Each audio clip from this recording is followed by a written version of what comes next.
I'll share the recording later for anybody who couldn't log in. So I think that what causes a war, any war, but especially a civil war where a country has such problems that people are fighting themselves, fighting each other. I think that's especially interesting and important to take a look at. Right. Um, so Ruby, Elena, what do you know about the American Civil War in the 1860s? Maybe nothing. What was it about? What were they fighting about? Do you know? The South and the North. Right. Okay. It was the North and Yeah. the South. Right. Uh-huh. Yeah, they fight for the slavery. Right. Slavery. Okay. Mm-hmm. So Slavery. where was there slavery, in the North or the South? Ooh, good question. I don't remember. uh, I think it's South. Yes. Yeah, in the American South. I have a bunch of maps. Let me see if I Oh, can okay. find a map here. No, these aren't. Let me, let's Google it here.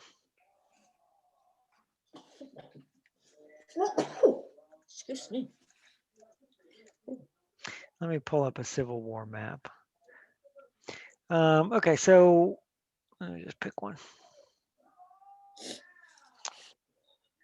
All right, how about this one? Okay, so here's the American. Now, the funny thing about America is, Mm-hmm. when America, the country started in the 1700s, 1770s, 1780s, it Mm-hmm. wasn't the same size and shape as today, right? Right. It started with the original 13 colonies, which were along the eastern coast. Pennsylvania was one of them. Mm-hmm. But the rest of the country, let's say, so here's, uh, these are the original 13 colonies. They were British colonies, and then those people rebelled and became their own country. They rebelled against Britain, and they wanted to become their own country. So in the 1770s, 1780s, they Uh-huh. became the United States of America. The rest of this land was still owned by Britain, France, and Spain. Mm-hmm. Okay. And of course, there was Native Americans living there, Right. which is a part of history that we don't often talk about. But as America grew from those 13 colonies, the country of America slowly takes over the land until we get all the way to the West Coast and Washington, Oregon, and California. Um, but at the time of the Civil War, 1860, you have just this. Well, just this land. Okay, this is kind of an old map. There were more states than the original 13. Now you go all the way across. You have Texas. You have these ones in the middle. All the way over here, they had California as a state. And then in this middle, this sort of gray area, it was American territory. America owned that land, but it had not yet, and people lived there. Mm-hmm. Um, Americans lived there, but it was not yet called a state, right? So the state of Arizona, Utah, South Dakota, North Dakota didn't exist yet, but that was American land. So, so just before we get into the details of what caused the Civil War, let's just look at where things were around that. What the country looked like around that time. You had these southern states. All the blue and red is American states. Okay, Okay. not 50, nowhere near 50. They're still missing all this gray area. As I said, it was American territory, but not states yet. Uh-huh. But all these states did exist. And in the South, the southern part of the nation, there was a lot of slavery of African Americans. Um, Now, Elena, do you know much about American slavery? Um, not, um, it's mm,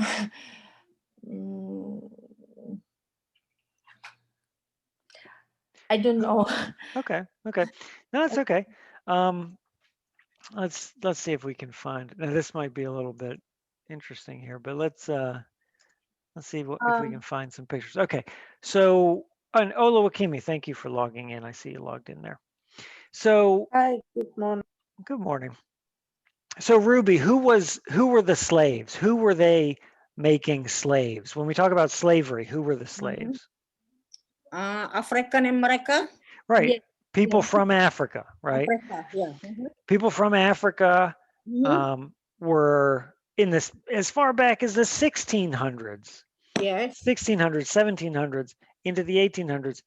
They were getting people in Africa, capturing people in Africa, bringing them across on boats, and making them slaves. And they would, as a slave is a person who is forced to work. Good. And in America, it was a little bit different than in other countries. Slavery has always existed. I mean, slavery is in the Bible, but um, in America, slaves were bought and sold like you would buy and sell a cow or a house. They were property. They were considered property by the white-skinned, the European people, right? Okay. And so some people are coming, they're capturing people in Africa, bringing them over and forcing them to be slaves. Or if a slave has a baby, if a woman who is in slavery has a baby, that baby, now this is crazy, that baby, the moment it's born, becomes a slave and is owned by the person who owns her mother. Right? Oh, okay. Um, Now, other countries, other cultures have had slavery in history, but it's rare that you would call a baby property. Normally, if a baby's born, they're free, right? In other countries, in Right. ancient Rome, ancient Greece, I believe babies born to slaves were not made slaves. In America, they were. Okay. Um, and by and large, it was hard work. It was in the South, in America, in the American South, it's very hot. They would work in cotton fields and tobacco farms Right. and work very hard. They were beaten. We can see, here's an image of somebody being beaten by their slave Wow. master. So when we talk about slavery, this is what we're talking about. It's hard work. You are owned. You have no freedom. You're not allowed to do what you please, do what you want. Um, so when we talk about slavery, it had existed from the time that America began, but from the time that the British created these American colonies in the 1600s, there was slavery. So in the time period we're going to talk about today, there is slavery in the South. Um, there is some, there had been slavery in the North. A lot of these northern states had state by state, they had passed state laws to end slavery.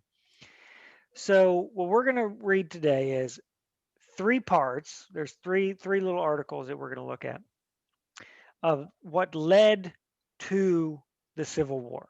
Okay. In the a couple of decades, we're going to look at 40 years of conflicts, of problems that led up to the Civil War. So what we're going to not see today, maybe next week we can look at 1860, the breakout of the beginning of the Civil War. What we're not going to see, what we're going to get to is these southern states declaring seceding. Okay. That word, I think we're going to see it in the article. To secede means to break away, to want to be your own country.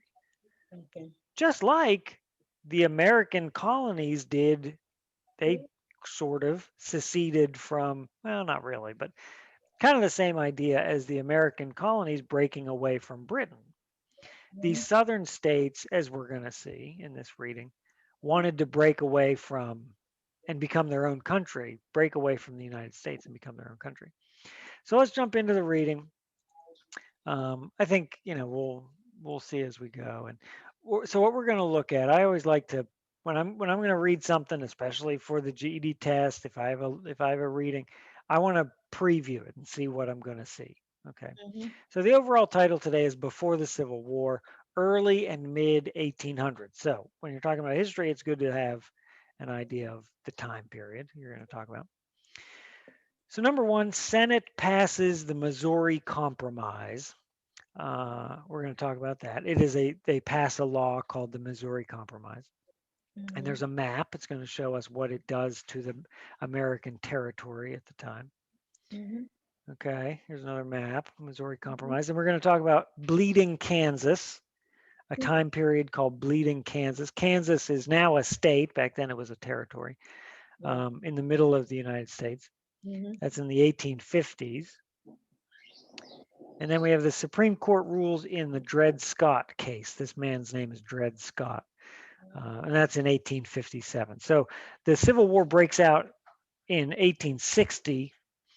So we're going to look as far back as the 1820s. We're going to see February 17th, 1820. We're going to see the very beginning of the problems. Actually, you could say it started even before that, but the beginning of the problems that would 40 years later lead to the Civil War. Okay. So let me get us started here, and we'll take turns reading, and we'll just stop me at any point if you read something, a word or a thing that you're not familiar with or anything. Please do interrupt. I'm here to answer questions, so don't be afraid. So the Senate passes the Missouri Compromise February 17th, 1820. The Senate passes the Missouri Compromise, an attempt to deal with the dangerously divisive issue of extending slavery into the Western territories. Divisive is like the word divide, right? So if a topic is divisive, it means it's dividing people. Some people want this, some people want that. Okay. We'll look at this map in a minute. Let's read this paragraph first. From colonial days to the Civil War, slavery and Western expansion both played fundamental but inherently incompatible roles in the American Republic. As the nation expanded westward, the Congress adopted relatively liberal procedures by which Western territories could organize and join the Union as full-fledged states. Southern slaveholders, eager to replicate their plantation system in the West, wanted to keep the new territories open to slavery. Abolitionists, an abolitionist is a person who wanted to abolish or end slavery. People who were against slavery, who wanted to end slavery, we call abolitionists. Abolitionists concentrated primarily in the industrial North, wanted the West to be exclusively a free labor region, and hoped that slavery would gradually die out if confined to the South. Both factions realized their future congressional influence would depend on the number of new slave and free states admitted to the Union. Okay, so this is a great topic because we're going to look at maps, we're going to talk about a little bit of politics, we're going to talk about government and how the government works. Okay. So think back when we've talked about, or if you've ever read about, the three branches of government. You have Congress, right? Congress is made up of two houses, the two houses of Congress, the Senate and the House of Representatives. Every state has how many senators in Washington, D.C.? One. Now, not one. Oh, representative. All together, you mean? Well, no, different. There's the Senate and the House of Representatives. The House of Representatives has a lot of people right now. It's 435 people across the country, and every state is different, right? Oh, okay. But in the Senate, every state has the same number of senators. How many? Oh, two? Two, right. Okay, so two. So in the Senate, where they pass laws, in the House of Representatives and the Senate, every state has two senators, whether you have a lot of people or not as many people. Okay. Right? The state of California today has 80 times the number of people that the state of Wyoming has. Yes. And yet they both have two senators. Okay. Okay. So back then, 1820, it's where the states in the north, now this map isn't divided north and south. But the states in the North are generally, we'll call them free states because the people are free. There's no slavery. The people in the South are slave states. They believe in slavery. They have slavery. It was basically equal number of people, equal number of states in the Senate are free and slave. Okay. Now, they have all this territory. Right now, the yellowish color is, they call the Missouri Territory, Illinois Territory. The gray does not yet, in 1818, 1820, the gray does not belong to America. It belongs to Spain. But they knew that the territory would become states as more people live there and the cities grow up and they have government, they're going to turn them into states. So the question is, when those states when that territory becomes a state, it's going to send two people to the Senate. Are those people going to vote for free against slavery or vote for slavery? So they were really concerned, especially in the Senate, they wanted to keep that balance between slave states and free states. It was an equal number. It was close, or if it wasn't equal, it was at least very close. And so they wanted the people in the North wanted no slavery. The people in the South wanted to keep slavery. So they were very worried that both sides were worried that if the other side got their way, that they would, if I'm worried that I would lose, lose the argument of slavery. Okay. What's important to think about here, as you got to picture this, is the territories are going to become states, and the question is, are those states going to have slavery or not have slavery? Okay. And that's actually what's going to play into a couple of these stories we're gonna read. Ola Wakimi, could you read paragraph 3? Okay. Consequently, the West became the first political battleground over the slavery issue. In 1818, the territory of Missouri applied to Congress for admission as a slave state. Early in 1819, a New York congressman introduced an amendment to the proposed Missouri Constitution that will ban importation of new slaves and require gradual emancipation of existing slaves. Southern congressman reacted with outrage, inspiring a nationwide debate on the future of slavery in the nation. All right, thank you. So up here we saw this big area called the Missouri Territory. And it says in 1818, the territory of Missouri, which is now they cut this small section off, this little red guy here. They said, okay, we're ready to become a state. The requirements were you had to have so many people. I don't know how many people. You had to have enough people living there. You had to have, the main thing is you had to then have a state government, just like we have a state government in Harrisburg, right? Our state government has, we have a governor, we have state senators, we have a state constitution, just like the United States Constitution. Every state has a constitution to describe how its government will work. So if you want to become a state, if you live in a territory and you have enough people and you want to become a state, Missouri wants to become a state, you have to apply to the government, to Congress, to become a state. And you have to have certain things. You have to have that constitution, your state constitution. Well, a New York congressman, now New York up here in the North, where they don't like slavery, introduced an amendment to the proposed Missouri Constitution that would ban the importing, bringing in of new slaves into Missouri. They said, okay, if you're going to be a state, you can't bring in new slaves. And a gradual, over a period of years, gradual emancipation or freeing of the slaves that are there.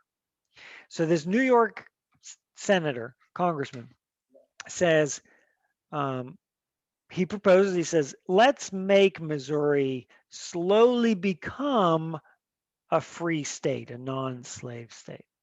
Well, the Southern congressman, it says, reacted with outrage, inspiring a nationwide debate on the future of slavery in the nation. Okay, so now we've got a problem on our hands. Missouri wants to become a state. They have slavery at the time, and some people in Congress are saying, in order for you to become a state, we need you to get rid of slavery.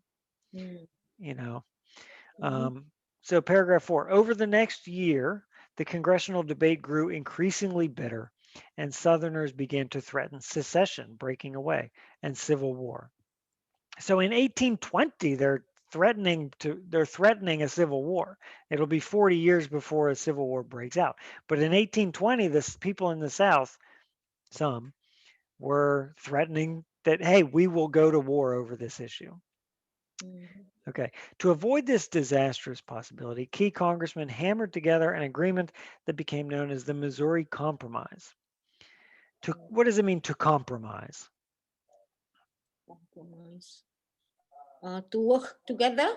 Yeah, to work together. Okay, so if you want something and I want something and we compromise, then we work together. We come to an agreement where neither of us gets everything we want, but you get some and I get some, right? So they hammered out an agreement. They worked together. They came up with the Missouri Compromise. And here's what it is. Okay. In exchange for admitting Missouri without restrictions on slavery, they can have their slavery. The compromise called for bringing in Maine up here as a free state. Up until this time, Maine, the land that we now call the state of Maine, belonged to the state of Massachusetts. It was part of Massachusetts, which is kind of weird. So they said, well, okay, let's do 2 states. Instead of 1, let's do 2. Missouri will have slavery, Maine will be free. Okay, so 1 and 1. So 2 free senators and 2 slave senators. The compromise also dictated that slavery would be prohibited in all future Western states carved out of the Louisiana Territory that were higher in latitude than the northern border of Arkansas Territory. So that's kind of confusing. Is it okay? Missouri can be slavery, can have slavery, but everything in the future, it depends if it's above this dark black line here. If it's north of that, it will be free. If it's south of that, it can have slavery. Okay. So that's the Missouri Compromise. They compromised. The people in the north who didn't want slavery got some of what they wanted, and the people in the south got some of what they wanted. Number 5, although the Missouri Compromise temporarily eased the inherent tensions between Western expansion and slavery, the divisive issue was far from resolved. Whether or not to allow slavery in the states of Texas, Kansas, and Nebraska caused the same difficulties several decades later, leading the nation towards civil war. Okay, so that's the Missouri Compromise, 1820. They add another slave state, but they also add another free state with no slavery. And they made a plan that, okay, here's this line, and anything north of that, new states that come up will be free, have no slavery, and anything south of that will have slavery. Okay, so the Missouri Compromise, 1820, it's kind of a plan for how they're going to go forward.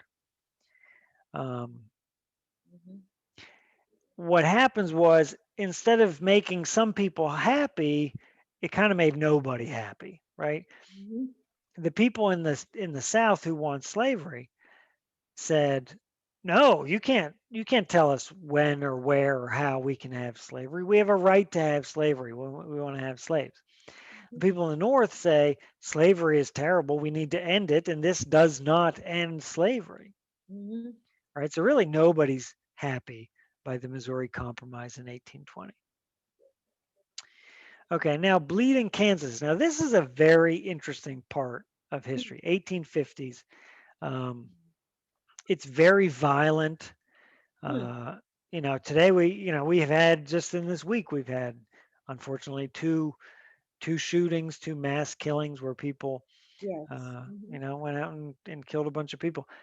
This Mhm. is going to involve a mass killing back in 1850s. This is we're going to read about John Brown, Okay. um, who a lot of people consider a terrorist, a kind of terrorist at Mhm. the time.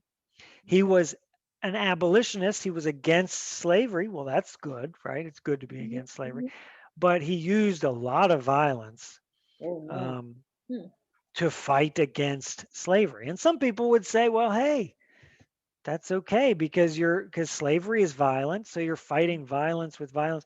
It's a very complex issue, John. When you talk about John Brown, Hmm. um, but this bleeding Kansas that we're going to talk about is, I think, a very interesting part of history. Hmm. It'd be a very scary time to be an American. Um, to read the newspaper, even if you're sitting over here in Pennsylvania, read the newspaper about what's happening in the Kansas territory. Mhm. Okay. Um, Ruby, do you want to read paragraph 6? Okay. Bleeding Kansas, 1950s. Bleeding Kansas is the term used to describe the period of violences during the setting of the Kansas Territory. In 1854, the Kansas-Nebraska Act overturned the Missouri competition, yes, Compromise. compromise. Use of attitude has the boundary between slave and free territory, and instead using the uh, prin- principle Hmm. of popular or That, soft that, that's the word sovereignty. Sovereignty. sovereignty decade that the residents would Determine. determine whether the area became a free state or a slave state. Uh, s- Properly. Pro-slavery. Now, if you're Pro- pro something, that means you're for slavery. So Oh, pro-slavery means people who support slavery. okay. Pro-slavery and free state settles uh, flood into Kansas to try to influence the uh, decision. Violence soon erupted, has both faction Hmm. uh, fought for control. Abolition, John Brown led anti-slavery fighters in Kansas before his former raid on Harper's Ferry. Harper's Ferry. Yeah, Harper's Ferry is a town in West Virginia that John Brown. What he tried to do was he tried to take over a military, not really a base, but like a military station, and Okay. was killed anyway. Okay. Um, okay. Oh, I see Yoon. Thank you for logging in. Um, Hi, how are you today? good, thank you. Good. What we're doing is we're looking at three things that led to the American Civil War. I don't know when I didn't see when you logged in here, but looking at three things in the early 1800s that led to the Civil War in 1860. Okay, so Bleeding Kansas. So what happens is this is now, the Missouri Compromise was 1820, and they made a plan. Now where were we? We got the Missouri. Okay. Now the Kansas-Nebraska Act, a new law in 1854, and we're talking 34 years after the Missouri Compromise. Now they make a new plan. Okay. It says it overturned the Missouri Compromise's use of latitude, the sideways lines on a map, the latitude lines, as the boundary between slave and free territory, and instead use the principle of popular sovereignty. Okay. Popular sovereignty sounds like a great idea. You should be in full support of popular sovereignty. It's the idea, popular meaning people, sovereignty meaning the power to rule ourselves. It says that as these new territories become states, now we're looking at this map, the Kansas territory, Nebraska territory. Okay, these states, these territories in the 1850s, 1854, now they're ready to become the next states. Okay, just like Missouri was in 1820. So you have Kansas and Nebraska, or they're lined up. They've applied, they're ready. Kansas especially, they're ready to become states. So the Kansas-Nebraska Act says, okay, forget all that stuff. Throw out the Missouri Compromise in 1820. Forget it. The line and the North and the South, forget it. People in Kansas are going to vote. They're just going to vote. The people of Kansas, as it becomes a state, they're going to hold a vote and they're going to choose for themselves if they want to be slave or free. Okay. Sounds good, right? That makes sense. Makes sense to me. Yes. But the way it plays out becomes crazy. Because if you tell the people of Kansas that, okay, you have 1 year, and in 1 year we're going to vote, and the people in Kansans are going to vote and you will decide if you are going to be a slave state or a free state. What's going to happen? What happens is the people who love slavery or hate slavery, even from outside Kansas, outsiders are going to come in and move to Kansas, live in Kansas, because they feel very strongly, because they love slavery or they hate slavery. And so you have all these outsiders pouring into towns and cities in the state of Kansas so that they can be there on voting day to make Kansas a free state or a slave state. Okay. And these are people, these aren't normal, calm people like you and me. These are people who, the people who are going to move there are the people who feel very passionate about it, right? Who love slavery or hate slavery and feel very strongly. So it says pro-slavery and free state settlers, people for slavery and against slavery, flooded into Kansas to try to influence the decision. Violence soon erupted as both groups fought for control. So popular sovereignty sounds good. It makes sense. I love the idea that the people of Kansas are going to decide if Kansas will have slavery or not. That makes sense. But when you do it, it gets messy. It gets dangerous. Now, does it say about John Brown? Yeah, we'll talk about John Brown in a minute. Okay, paragraph 7. So that's what happens is the Missouri Compromise, it drew that line. The Kansas-Nebraska Act throws out the Missouri Compromise. Okay, and it's all dependent on popular sovereignty, the people voting, the people having the power to decide for themselves. Paragraph 7, said to have been coined by Horace Greeley's New York Tribune newspaper, the label Bleeding Kansas was first fixed on that strife-ridden territory by anti-slavery publicists. The opening of the Kansas and Nebraska territories in 1854, under the principle of popular sovereignty, provoked a protracted or prolonged, long time political crisis in both Kansas and the nation at large. Rival governments had been established in Kansas by late 1855, one backed by pro-slavery Missourians, the other by anti-slavery groups. So not only did you have people from outside moving into Kansas so that they could vote eventually to become free or become slave states, but they each set up, because for a territory to become a state, that state needs a government. You have to have a state government. And so they set up state governments.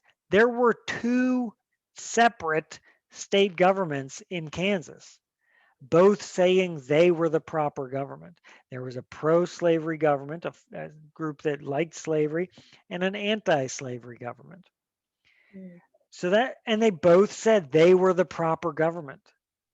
And so they had two different governors. They had two different capital. There was actually two cities that considered themselves the capital, right? That'd be like, it's crazy. So there's a lot of violence, so much violence that they started calling it Bleeding Kansas. Mm. But there was two separate governments, one for slavery, one against slavery. Right.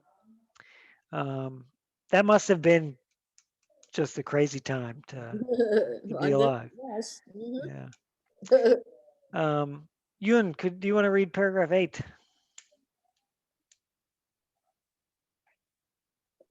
Okay. Other the periods. Pierce and Buchanan, those were two presidents. President Pierce and President Buchanan. Yeah, Pierce.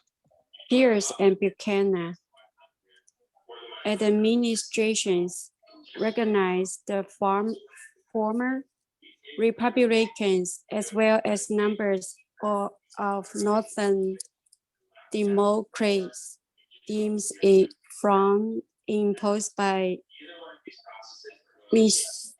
Missouri border ruffians. Mhm.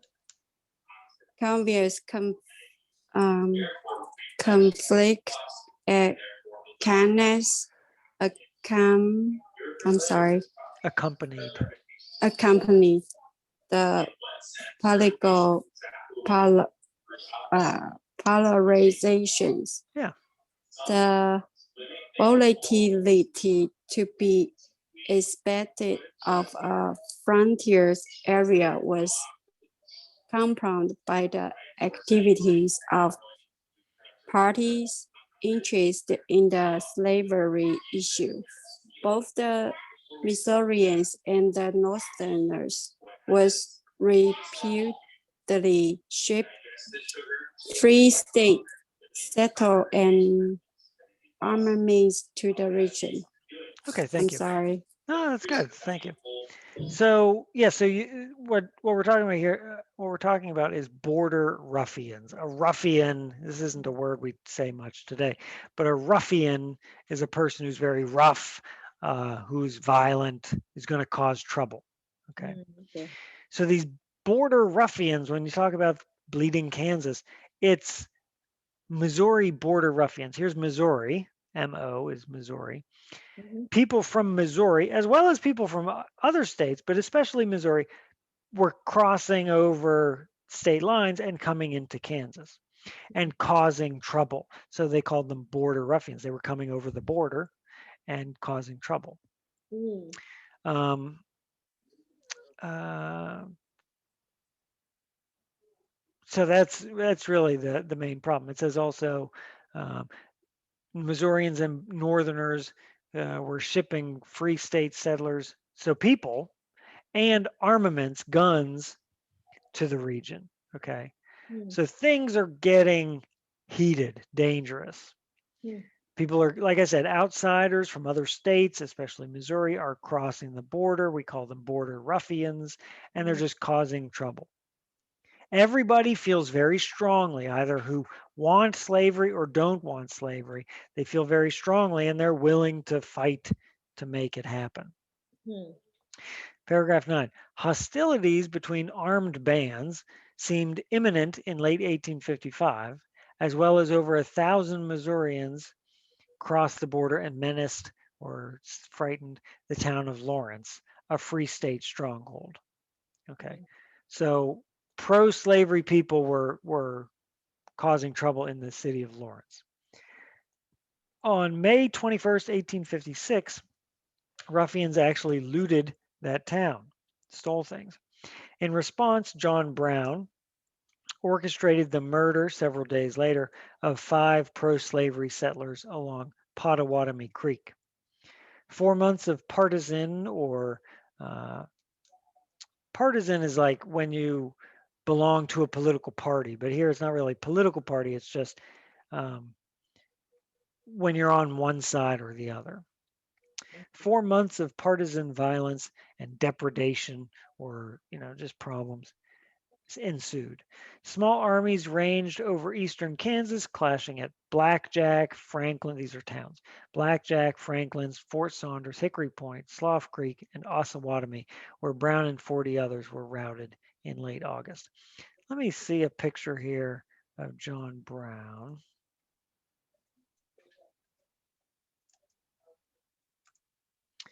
Here's John Brown. Okay, and late in life he had this big beard. Yeah, well, a lot of people did. A lot of guys had big beards back then.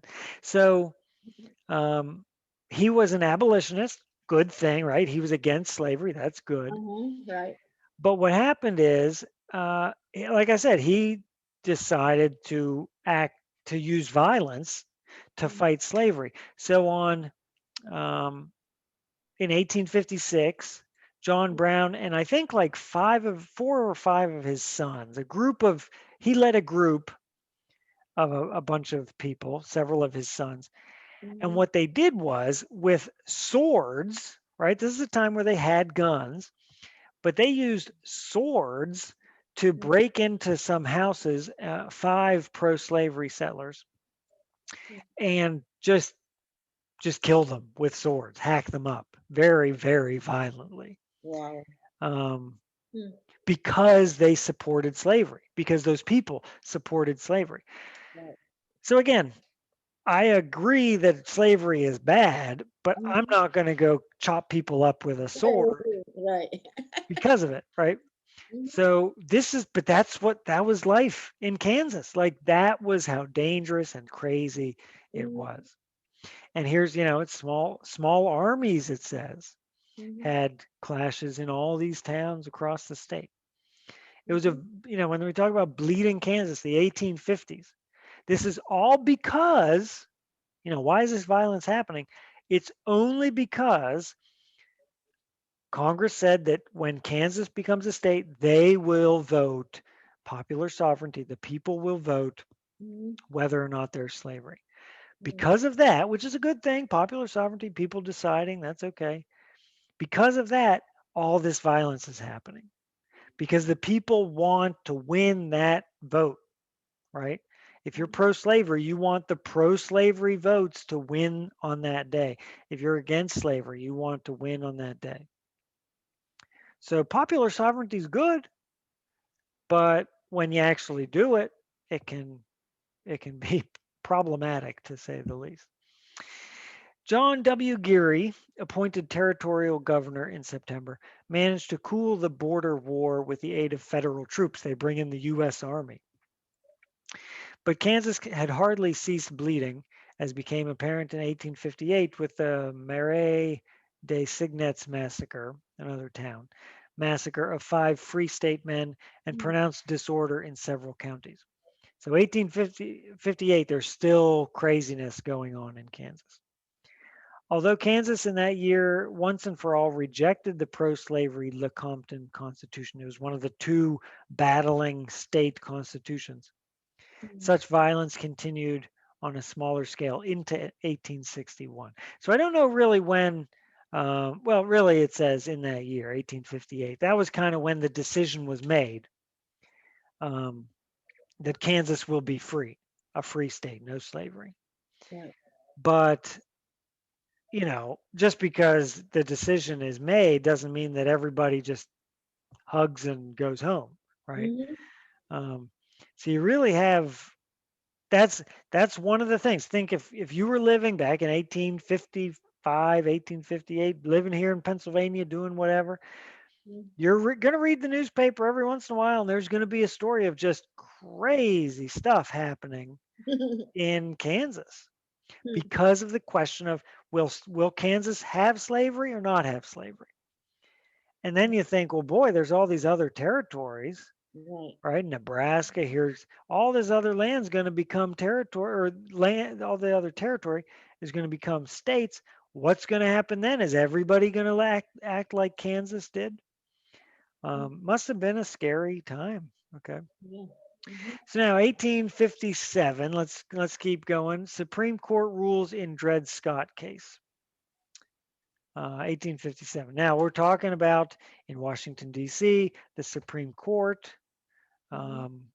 When you lose a court case, you go up to a higher court, right? You can appeal to a higher court. And if that court, let's say I murder somebody, or I wouldn't do that. Of course, I'm accused of murdering somebody. Well, there's evidence and I am convicted of murdering somebody. Well, if I still say I did not murder that person, I can appeal to a higher court. And if that court agrees that if they agree, then I am convicted. That's it. If they disagree, then they say, well, Matt, you didn't kill that person. Then that becomes the new decision, right? And if I don't like that decision, I can appeal to even a higher court. And the top court in the country is the Supreme Court in Washington, D.C. So what happens is Dred Scott, we're gonna read what his case was. But Dred Scott was suing. He was this black man, a former slave. He was suing to become free. And he lost the case and lost the case and lost the case, but it got up to the Supreme Court in the United States. So this is 1857. Keep in mind, 1860 is when they're going to get to the Civil War. They don't know it, right? Of course, they don't know that history, but we're only 3 years before the Civil War coming. The U.S. Supreme Court hands down its decision in Sanford v. Dred Scott. Those are the two sides of the case. A case that intensified national divisions over the issue of slavery. In 1834, Dred Scott, a slave, had been taken to Illinois, a free state, and then Wisconsin Territory, where the Missouri Compromise of 1820 prohibited slavery. So he was a slave. He was owned by a person named Sanford. Sanford travels with him as his property, as his slave, to Wisconsin, to Illinois, and then Wisconsin, where there is no slavery. Okay. It says Scott lived in Wisconsin with his master, Dr. John Emerson. Oh, so I don't know who Sanford is. He lives with his master in that free state. He lives as a slave for several years before returning to Missouri, a slave state. In 1846, after Emerson died, Scott sued his master's widow for his freedom on the grounds that he had lived as a resident of a free state and territory. He won his suit in a lower court, but the Missouri Supreme Court reversed the decision. So they're going back and forth, winning cases, losing cases. But what happens is, like I said, he was taken as a slave to a free state. Now he makes the argument that because he had lived in a free state that outlawed slavery, he should no longer be a slave. 13, Scott appealed the decision, and his new master, JFA Sanford, was a resident of New York. A federal court decided to hear the case on the basis of the diversity of state citizenship represented. So they said, okay, since there's so many states involved here, we're going to use a federal court, not a state court, a national court.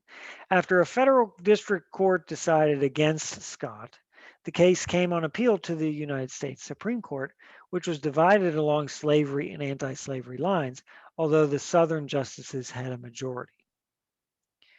During the trial, the anti-slavery justices used the case to defend the constitutionality of the Missouri Compromise, which had been repealed by the Kansas-Nebraska Act of 1854.